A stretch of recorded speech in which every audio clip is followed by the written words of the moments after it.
Halo dunia, balik lagi di podcast Adu Rayu, Adu Raihan dan Ayu. Kali ini sih gue nggak sendirian ya, ada Mbak Ayu di samping gue. Cuman jujur, ini kok beda ya Mbak studionya ya Mbak? Iya. Kenapa emangnya? Berarti kan udah studio dan guanya ada.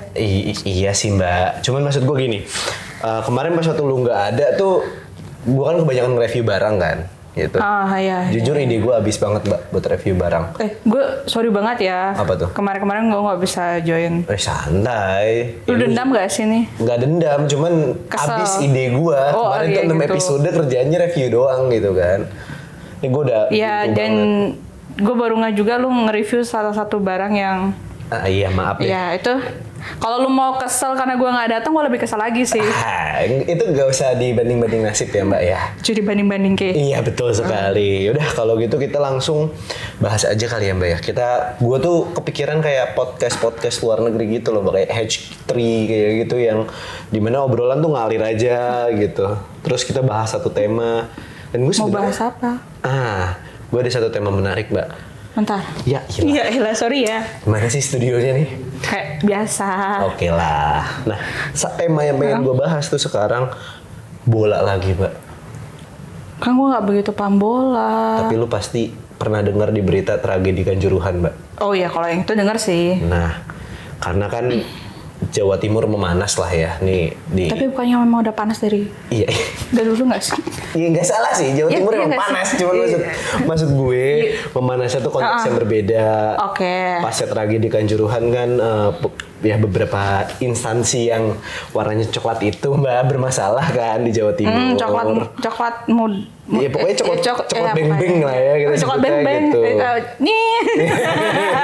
Aduh, pas meniklan nih guys. Nggak, ini kalau mau sponsor boleh lah. Nah, gitu. call aja di bawah. Nanti ya.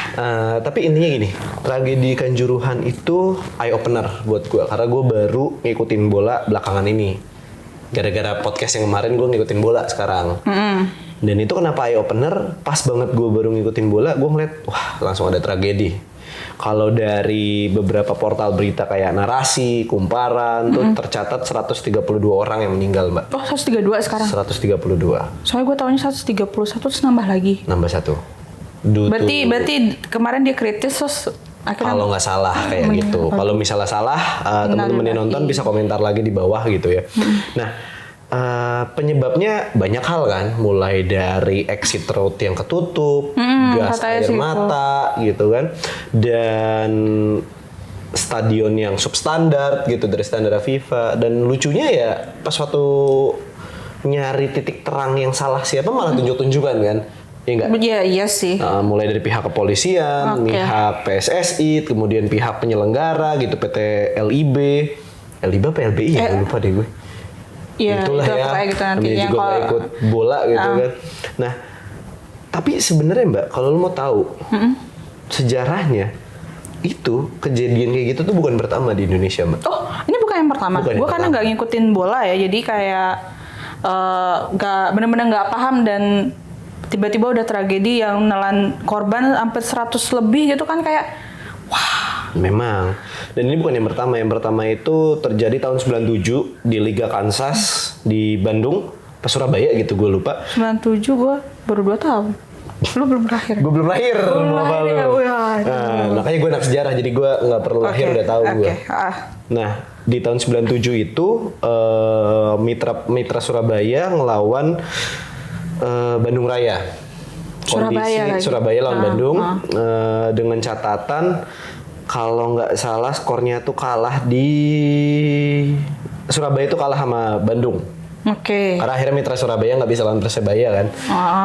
Itu nelan korbannya memang nggak terlalu banyak, tapi itu kejadian pertama pihak kepolisian menggunakan gas air mata dengan menembaknya ke tribun. Langsung diarahin ke tribun gitu. Ke tribun. Berarti dari bawah aparatnya tuh langsung gitu. Gitu kan. Buset. Oke. Itu kemudian kejadian kedua tuh terjadi tahun 2001 ketika Persija lawan Persib. Ini kejadian kedua. Di GBK. Kejadiannya sama, beberapa supporter kepancing karena Persija ketahan 3-3. Tapi polisi eksesif, dalam artian eksesifnya tuh kayak menggunakan gas air matanya tuh kecepatan, dalam artian langsung nembak ke tribun. Kan kalau misalnya penembakan gas air mata itu kan nggak boleh direct ke target, sebutlah target gitu ya. Seharusnya di titik dimana yang jauh dan biarkan angin yang ngebawa gas air matanya. Tapi yang harus digarisbawahi, sekarang gas air mata itu dilarang sama FIFA. Sekarang dilarang atau sebenarnya Udah lama emang dari 2010-an. 2010-an terus kejadian yang kejadian pertama tahun 97. 97 sama 2001. 2001 berarti belum berlaku ya. Belum berlaku. Jadi penggunaan gas air mata pada saat itu masih diperbolehkan tanda kutip ya. Oke. Gitu. Cuma karena udah ada, berarti memang aturannya itu nggak ada nggak boleh gitu. Nggak boleh pakai gas air mata. Nah. Itu kalau boleh tahu aturannya dari FIFA Stadium Safety and Regulation. FIFA tuh apa sih? Karena gue kan nggak paham nih ya soal bola gitu. Jadi FIFA tuh apa nih dulu? FIFA mudahnya ya, FIFA tuh PSSI-nya. Gue taunya FIFA kosmetik cuy. Beda. Kok produk placement sih kita? FIFA itu PSSI-nya internasional. Football. Pokoknya pakai bahasa Prancis, Football International Federation. Pakai bahasa Agency. yang bisa gua paham, maksudnya kayak apa klub bola ya gitu. Federasinya, oke. Nah, federasi. Dia tuh salah satu peraturannya tuh muncul di zamannya Joseph Blatter atau orang kenal-kenalnya Sepp Blatter yang kesandung kasus korupsi. Waduh, agak sensitif kalau ada kata yang sensitif ya. Nah, nanti tolong di-cut aja ya. Udah gitu. Peraturan itu tuh muncul di 2010-an ya, dekade 2010-an. Di pasal 19 ayat B itu bunyinya B apa C? B. Oh, gitu. Dia tuh bunyinya kalau tidak salah tidak memperbolehkan penggunaan senjata dan gas. Gas yang dimaksud di sini adalah gas air mata. Gitu. Nah, kenapa FIFA ngelarang itu? Karena di peraturan peperangan itu ada sebutannya The Hague Convention. Itu terjadi pasca Perang Dunia I. Itu pun di peperangan nggak boleh pakai gas air mata. Oke, jadi ini sebenarnya dari Perang Dunia I udah nggak boleh. Udah nggak boleh. Tapi untuk peperangan bukan riot control ya, beda ya riot control sama peperangan. Tapi peperangan itu karena nggak bisa ngontrol. Namanya perang sih. Namanya perang kan, beda kan. Beda gitu. okay. Tapi intinya adalah bahkan di perang aja nggak dibolehin pakai, kenapa ngekontrol massa tuh pakai gas air mata? Dan parahnya lagi, yang gua tahu Mbak, gas air mata yang digunakan kemarin itu expire. Oh iya? Ya, masalahnya gas air mata yang expire itu bahaya buat dua pihak. Pihak yang nembak, karena takutnya primer. Jadi kalau misalnya gas air mata itu kan pakai primer. Primer itu kayak peledak kecil gitu buat ngeluncurin gasnya. Itu bisa meledak preemptif, meledak di dalam gitu.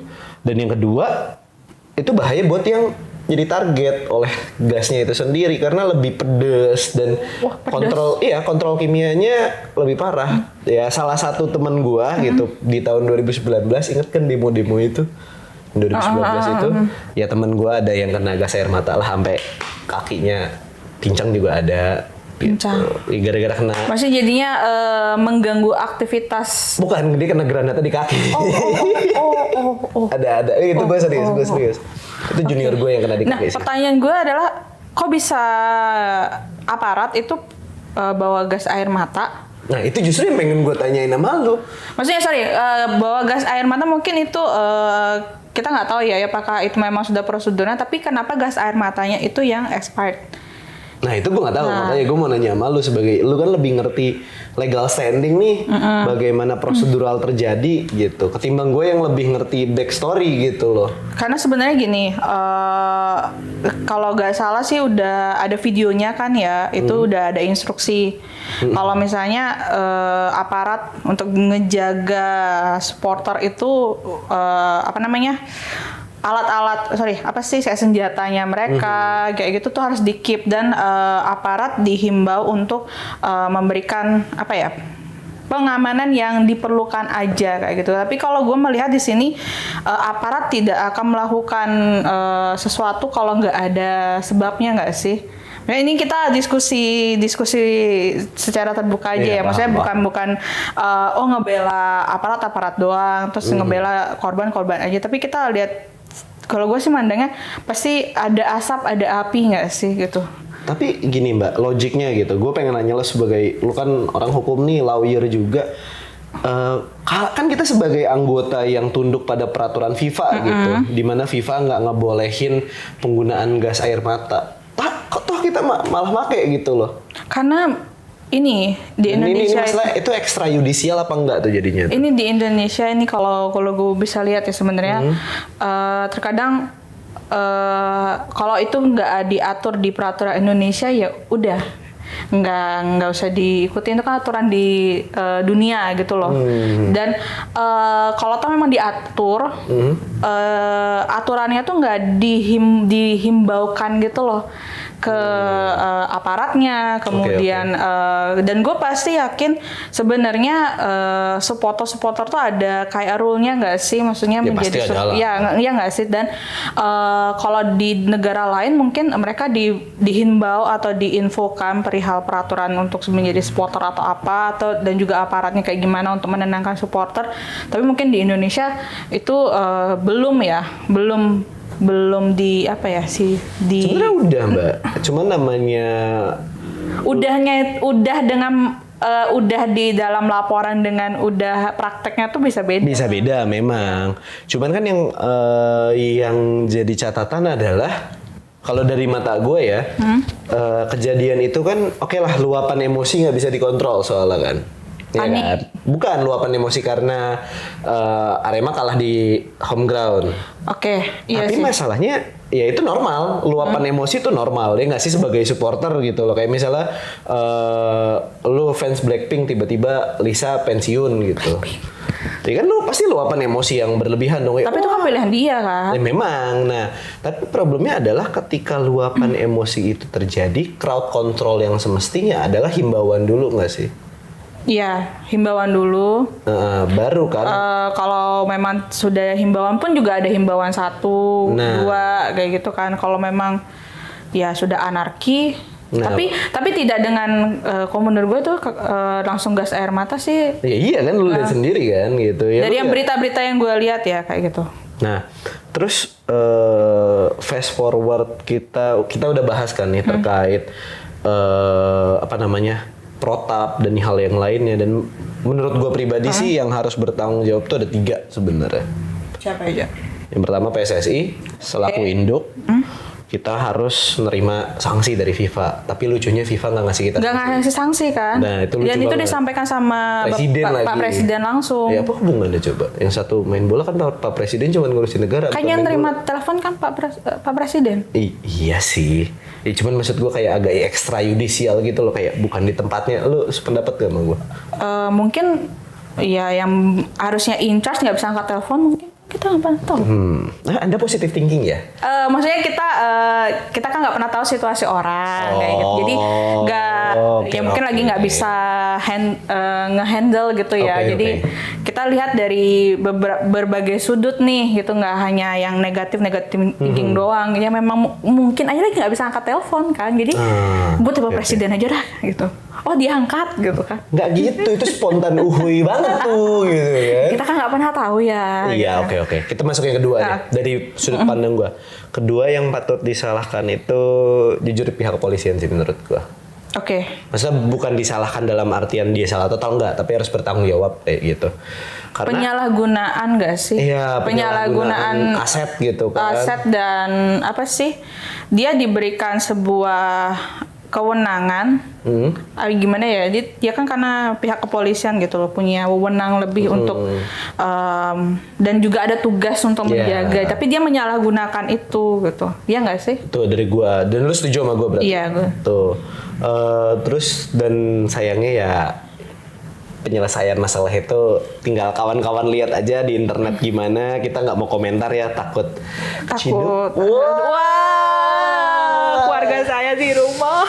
Aku anak tunggal, ntar hilang aja gitu kan. Terus yang ketiga menurut gua yang harus kena sanksi itu sebenarnya bukan dari supporter, bukan dari Arema yang nggak boleh main, bukan, itu bullshit banget nyalahin Arema. Arema nggak salah menurut gue.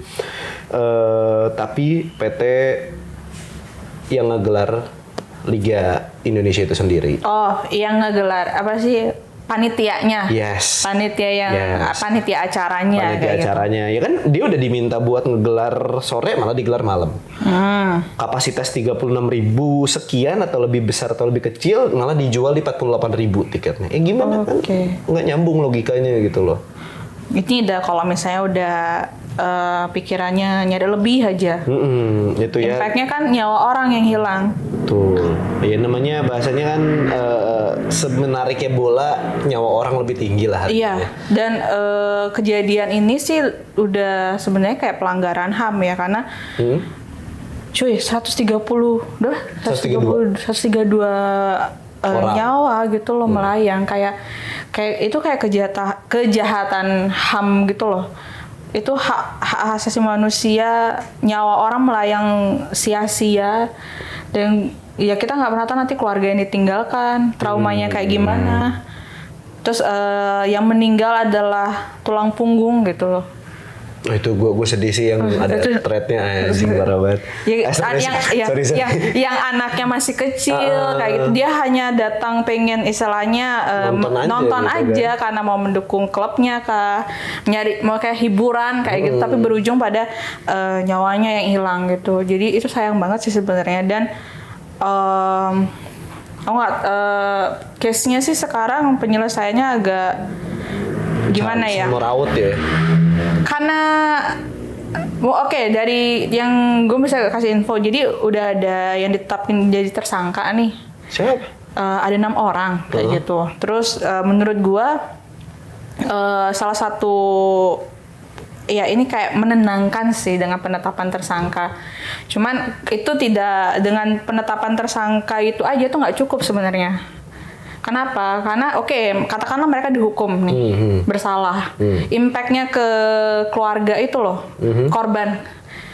Itu kan ada yang mereka yang mencari mata pencahariannya gitu atau apa? Tulang punggungnya, keluarganya mereka yang kerja kan udah meninggal nih, nggak ada yang nyariin kerja. Habis itu ada karena family berharga mungkin atau siapanya kan, jadi pasti ada trauma kan.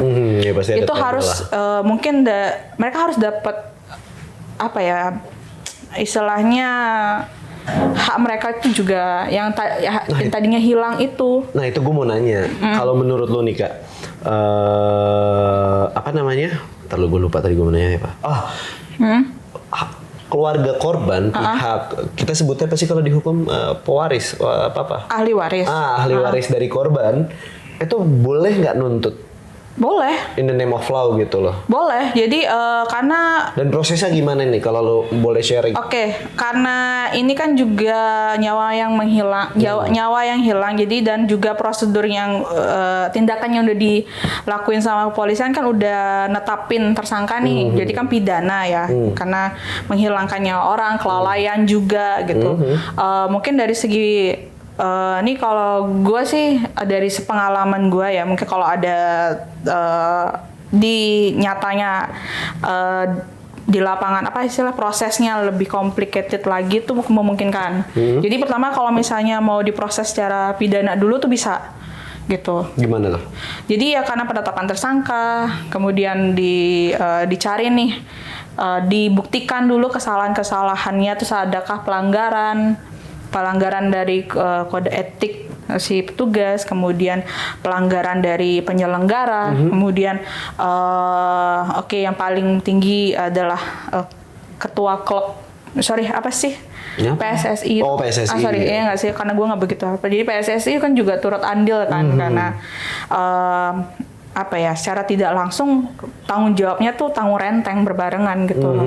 Kalau mereka sudah dinyatakan bersalah, dihukum nih, kan tidak bisa berhenti sampai di situ kan. Nanti lanjut setelah proses pidana dari putusan itu, pihak keluarga nih bisa ngajuin gugatan sih untuk minta ganti kerugian. Ganti kerugian bisa mungkin dari para nanti kan kalau sudah dipidana kata para terpidana nih, kalau selesai proses pidananya, pelaku yang tadi misalnya bersalah, namanya bersalah, mereka jadi terpidana. Setelah itu akan masuk ke proses perdata, gugat menggugat untuk minta supaya si pelaku tadi, terpidana tadi itu istilahnya ngasih santunan kah, kayak gitu loh. Yang tadinya sudah ada penghasilan jadi yang nggak ada penghasilan tuh gimana ya? Terus harusnya sekolah perlu biaya, kayak gitu itu bisa diminta. Dan justru proses perdata itu setelah pidana justru lebih kuat. Karena kan udah ada putusan pidana pidana nih kalau ini bersalah, dan orang yang bersalah udah jelas, siapa yang terpidana sudah jelas gitu. Jadi kita bisa nuntut haknya si ahli waris atau keluarga korban itu ke yang si terpidana tadi, kayak gitu sih bisa gitu. Atau tapi itu adalah istilahnya dari sepengalaman gua dan gitu. Tapi faktanya di lapangan nanti itu bisa lebih complicated lagi. Gue skeptis sih. Karena ya seperti yang Anda tahu lah, hukum di negara kita itu agak ya bisa sedikit diatur lah kayak gitu. Dan kita perlu di sini yang mengawal sih dari tim bantuan hukum untuk para. Ya ada kok, seinget gue fans Arema tuh bikin kayak lembaga layanan bantuan hukum gitu. Itu bagus, maksudnya harus dikawal juga. Jadi jangan sampai ya namanya kan ini lagi hits. Terus ada berita yang lain masuk, ini jadinya redup. Gak boleh sih Bilar. Gak boleh ya, sorry guys. Ya. Sorry. Itu sih ya contoh ya kan, banyak lah case-case yang meledak, booming, terus udah mau proses gini-gini ini redup, ada kasus yang lain. Jadi publik itu teralihkan kan, jadi nggak concern lagi nih sampai mana gitu. Jangan sampai udah nyawa hilang 132 itu tapi nggak ada nggak dapat penyelesaian gitu. Bukan dapat sebutannya apa berarti? Selesai tapi kayak nggak adil aja buat para korban, paham nggak sih? Nggak fiat justisia gitu. Fiat justisia ruat celum. Si apal bahasa Latin tuh gue. Dan lu tadi bisa nyebutin kalau ini? Iya kan, gue tahu aja kayak fiat justisia, gue tahu gitu loh. Kalau yang buat kalian yang tahu apa itu fiat justisia ruat celum, langsung komen di bawah aja kali ya gitu. Oke. Berarti titipan terakhir juga dari gue, jangan lupa teman-teman sekalian yang